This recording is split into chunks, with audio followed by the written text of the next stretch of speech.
జర్నలిస్టులు కూడా ఉండాలి కదా, ఐడియా ఉండాలి కదా, జర్నలిస్టులకు ఉండాలి కదా ఐడియా. కీలుబొమ్మలాగా ఎట్లు కీలుబొమ్మలాగా ఉన్నోడు జర్నలిస్ట్ అవుతాడండి. సోయి ఉండాలి కదా, ఆ మాత్రం కూడా విజ్ఞానం ఉండాలి కదా. We expect definitely. లాస్ట్ లెగ్లో ఉంది, అది కూడా ఇచ్చే ప్రయత్నం చేస్తారు. కొన్ని పేపర్లు మనం విషయం విలేకరులకు మాత్రం ఇయ్యం, మిగతా అందరికి ఇస్తాం. న్యూట్రల్గా ఉన్న వాళ్ళకి ఇస్తాము. ఎవరైతే రోజు రాష్ట్ర ప్రగతి మీద విషయం చెబుతున్నారో ఆ విలేకరులకు మాత్రం ఇయ్యం. It's our decision.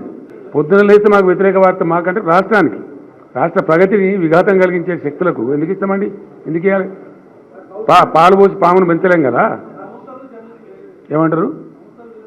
జర్నలిస్టులు కూడా ఉండాలి కదా, ఐడియా ఉండాలి కదా, జర్నలిస్టులకు ఉండాలి కదా ఐడియా. కీలుబొమ్మలాగా కీలుబొమ్మలాగా ఉన్నోడు జర్నలిస్ట్ అవుతాడండి. సోయి ఉండాలి కదా, ఆ మాత్రం కూడా విజ్ఞానం ఉండాలి కదా. We expect definitely. ఇండియాలో పోల్చుకోవడానికి కూడా ఏ రాష్ట్రం మాత్రం భయపడేటువంటి రాష్ట్రంలో జీతాలు పడతలేవు. ఒక్కటే దెబ్బలో 20,000 కోట్లు మాఫీ చేస్తున్నారు. ఆ పేపర్ ఎక్కడ పెట్టుకోవాలి తలకాయ? ఇప్పుడు ఇది ఆ పేపర్ అది ఒకటి, దానికి ఒక వాల్యూ ఉందా? ఏమనుకోవాలి అసలు? అర్థం ఉండాలా. The best state in India, the best growth in India అని ఆర్బీఐ రిపోర్ట్లు వస్తాయి, నీతి ఆయోగ్ రిపోర్ట్లు వస్తాయి.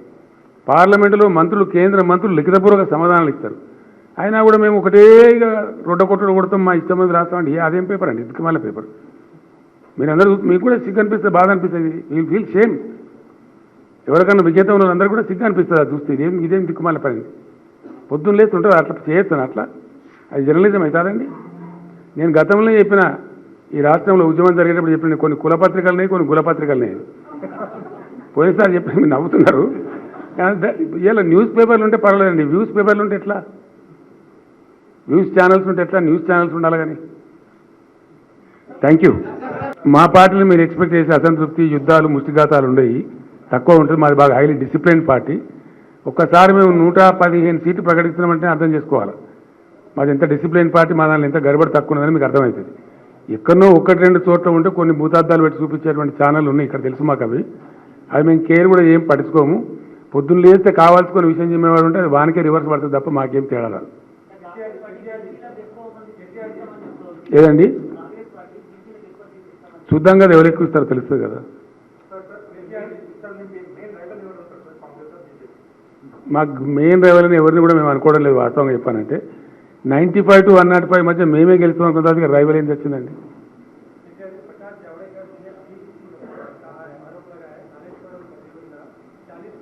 वो कब तक बोलते रहेंगे भाई?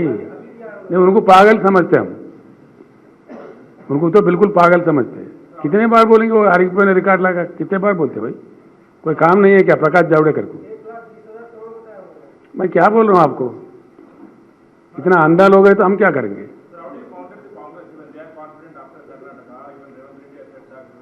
Karnataka has no relevance to Telangana, and what is the, because what is happening in Karnataka now people are realizing, treacherous power cuts, load shedding in Bangalore city, where we don't expect to happen. What is happening there? చాలా వాగ్దానాలు విస్మరించేసిన వాళ్ళు మొన్న ఎలక్షన్లో చెప్పినవి అలవిగాని వాగ్దానాలు. మీకు కొండ మీద కోతిని తెచ్చిస్తాము, మీకు ఏది పడితే చేస్తామని ఏదైతే చెప్పినారో ఎగ్జాక్ట్లీ ఇవి ఆపద మొక్కులు మొక్కే పార్టీలు కొన్ని ఉంటాయి ఎన్నికల కోసం. ఎవరు ఏందో తెలుసు. ఎందుకంటే లాస్ట్ టైం ఎలక్షన్లో ఒక నావెల్ ఎగ్జాంపుల్ ఉంది మన దగ్గర. ఇదే కాంగ్రెస్ పార్టీ పోయిన ఎన్నికలలో మేము 2 లక్షల రుణం ఒకటేసారి మాఫీ చేస్తామని చెప్పారు. నేను స్ట్రేట్గా చెప్పిన ప్రజలకు 2 లక్షలు ఎప్పుడైనా ప్రభుత్వంలో ఎట్లుంటుందంటే మీకు కూడా తెలిసి ఉండాలి, డబ్బు వస్తూ ఉంటుంది పోతూ ఉంటుంది. ప్రభుత్వం దగ్గర బీరువాలలో పెట్టి ఉండే డబ్బులు, మనీ కమ్స్ అండ్ గోస్. ఆ ఫ్లో వస్తూ ఉంటుంది, పోవచ్చింది ఫ్లో పోతూ ఉంటుంది. ఎవ్రీ డే అకౌంట్స్ ఉంటాయి. ఒకటేసారి ఇస్తామని చెప్పిన ఇది impossible. No government in India can give.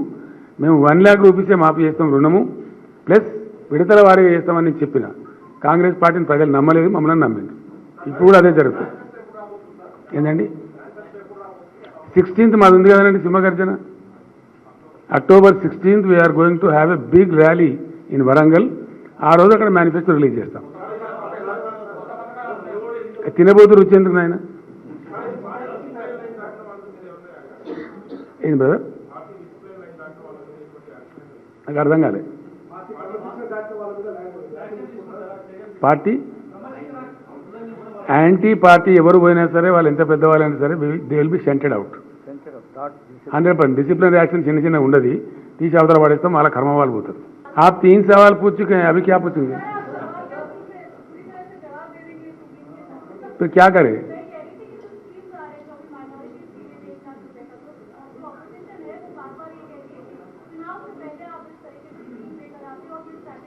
क्यों नहीं करेंगे ये चुनाव से पहले क्यों नहीं करना चाहिए हम कोई नहीं सुनिए ना मेरा बात का आपका बात समझ गया मैं हम कोई मठ तोड़ी है మాదేం సన్యాసుల మఠం కాదు కదనమ్మా రాజకీయ పార్టీ తప్పకుండా till the last minute we will avail all the facility which is available రాజకీయాలు ఉన్నప్పుడు ఓట్లు రావాలని కోరుకుంటాం కానీ వద్దనుకుంటామా మేము ఎవరన్నా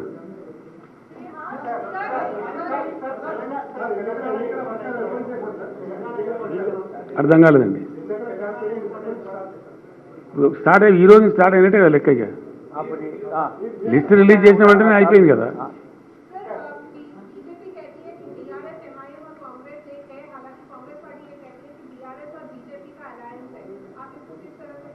दोनों को पागल समझते हम लोग ऐसा बोलने का क्या मतलब है कोई मतलब बनता क्या अब शरद पवार जीते नहीं सुनिए सुनिए महाराष्ट्र में शरद पवार जीते वो कांग्रेस से अलायंस में थे मैं जैसा महाराष्ट्र में चले गया तो वो कहने लगा कि आप बीजेपी के बी टीम है लेकिन 15 दिन के अंदर वो सीधे घुस गया बीजेपी में सरकार में अब ऐसे लोगों से क्या कहेंगे इसलिए भी ट्रीट देम एज पागल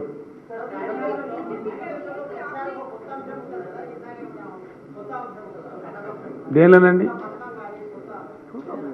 మేనిఫెస్టోలో చూస్తారు కదా మీరు ఎందుకు తొందరపడతారు అవతలలో ఏం చెప్తారో మేమేం చెప్తాం అటు మట్టి ఉంటుంది కదా మాకు రాజకీయ వ్యూహం కూడా ఉంటుంది కదండి యాక్చువల్గా చెప్పాలంటే బ్రదర్ మీకు నేను ఒకటే మాట చెప్తున్నా మేము మేనిఫెస్టోలో చెప్పనటువంటివే కొన్ని వందల స్కీములు చేసినాం రాష్ట్ర పురోగమనం జరుగుతున్న కొద్దికి మేనిఫెస్టోలో చెప్పింది ఇంత అయితే మేనిఫెస్టోలో లేకుండా చేసింది ఇంత కళ్యాణ లక్ష్మి మేనిఫెస్టోలో చెప్పలే రెసిడెన్షియల్ స్కూల్ చెప్పలే మిషన్ భగీరథ చెప్పలే కేసీఆర్ కిట్ చెప్పలే న్యూట్రిషన్ కిట్ చెప్పలే రైతు బంధు చెప్పలే రైతు బీమా చెప్పలే మెడికల్ కాలేజీలు చెప్పలే ఇక్కడ ఉన్న దళిత బంధు చెప్పలే ఇండియాలో ఏదైనా స్టేట్ చూపెడతారంటే జిల్లాకు ఒక మెడికల్ కాలేజ్ ఉన్న స్టేటు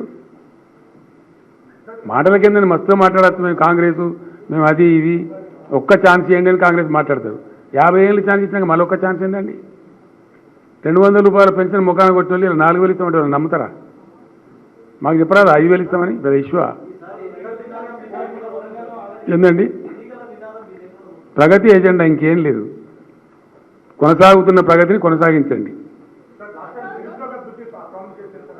ఏంటిదండి ఇవ్వలేదు బ్రదర్ మీరు నన్ను అడగాల్సిన అవసరం లేదు ఇవ్వలేదు ఫ్యాక్ట్ అది కారణం ఏంటంటే కరోనా అండ్ నోట్ల రద్దు రెండు బాగా దెబ్బకొట్టినాయి అందువల్ల ఇవ్వలేకపోయినాం భవిష్యత్తులో ఆలోచన చేస్తాం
No!